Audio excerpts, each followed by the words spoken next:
一直以来，文帝对凌不疑的偏爱都是不加任何掩饰的。凌不疑想做什么，他都支持的。人人都知道凌不疑不是皇子，却胜似皇子。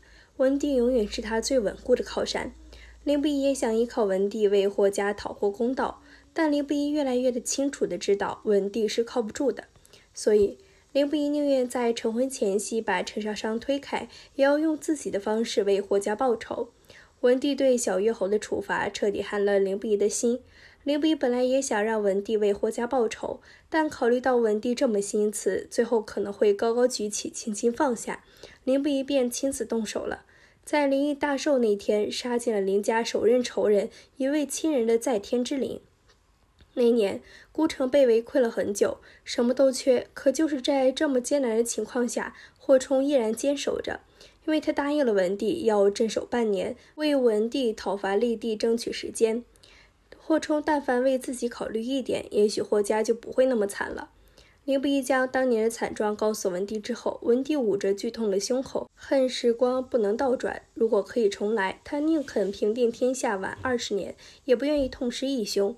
世上没有后悔药，任凭文帝怎么后悔也无济于事了。为了复仇，凌不疑在大婚前夕带着黑甲卫冲到了凌沂的寿宴上，手刃仇人。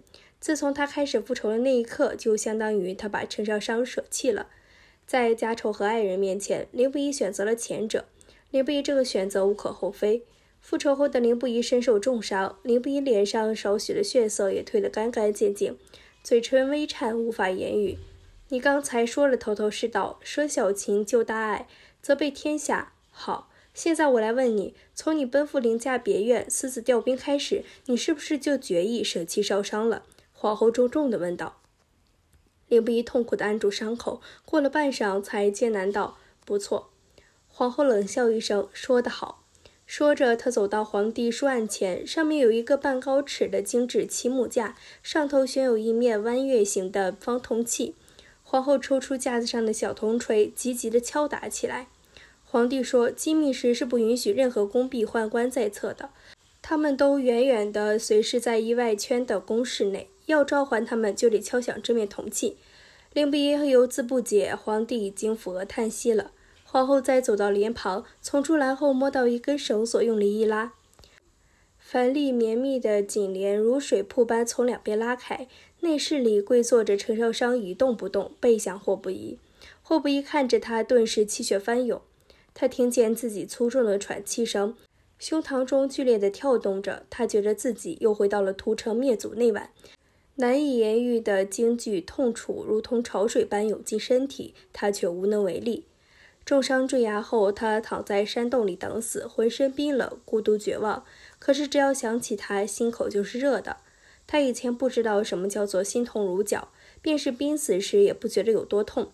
如今终于明白了，就是用细细的铁丝一圈圈地绕在你的心脏上，然后慢慢地收紧，看着血一滴滴地落下。少商，他像垂死般的野兽般鸡叫着，想要扑过去抱住女孩。少商，少商，你回过头来！他嘶哑着嗓子叫着。然而那个女孩依旧跪坐的一动不动。陛下，臣妾今日要拜请陛下恩准一件事。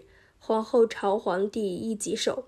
皇帝何等聪明，踌躇道：“这个。”看见皇后的目光扫来，连忙道：“好好，你说。”皇后道：“子胜与少商从定亲那日起就吵吵闹闹，也没几天太平日子，如今又闹成这样，我看再让他们做夫妻也没什么意思了。”娘娘，霍不疑长目盈泪，哀求地看向皇后。皇帝颤颤道：“这还是叫他们自己做主好。”少商，皇后呼唤：“你来说说。”陈少商终于转过头来，美丽雪白的小脸上露出一种饱受折磨后的安静。凌不疑一阵眩晕般的痛苦袭来。他想起陈少商以前的样子，无论多少冷言碎语、长辈训诫，他都那样生气勃勃，满身朝露，就像赤脚在青石斑上奔跑的孩童一样天真无畏。哪怕碎石子烙伤了脚爪，大哭一阵就过去了。可现在他就像是刚从石磨上被卸下来的骡子，疲惫而憔悴。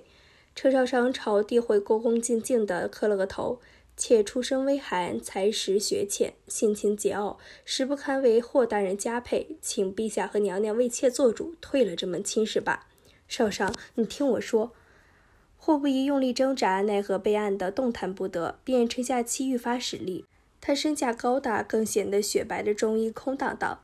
然后少商说完请陛下退婚，陛下就答应了，就离开了。凌不疑受了伤，后来就分开了。少商生了一场病，凌不疑带着受伤的身子去了边关。走的时候，他在城门外停了，他想等少商来送他。等了好久，少商哥哥来了，带来一个东西，凌不疑打开是他的丝印，少商还给他了。然后凌不疑问少商哥哥有没有给他带话，少商哥哥说有，后会无期。凌不疑走的时候也挺可怜的，受伤在马车上躺着裹着厚厚的皮被子。凌不疑流放的5年属于自我放逐，除了他自己，所有人都知道他来西北其实不用那么辛苦的。崔侯整天都在他左右看护他，二驸马和虞侯1年接1年的带着几车队的物资来看他。文帝和三皇子纷纷写信给西北的封疆大吏，让他们照顾好凌不疑。所有人都知道时间一到，他肯定立刻要被调回都城，但是他自己大仇得报了，又失去了少商，人生目标完成了，同时生命中的最后的阳光也消失了，就只能靠打仗来发泄痛苦和思念了。原著里面刚到西北不久，文帝的旨意就跟来了，让他任边郡都领，后面又升任西北行营副总都督，节迷西北诸部，属于已经给他搭好了晋升了阶梯，一定让他履历金灿灿的。除了他自己，没有人觉得他在西北是在受罚。凌不疑在西北灭盗匪，招降塞鳖戍卒，平定羁縻之乱，转战千里，收复蜀地之战中，从陇西出起兵，辅佐诸将，合为晋王。估计是让自己忙到没太多时间想上商了吧。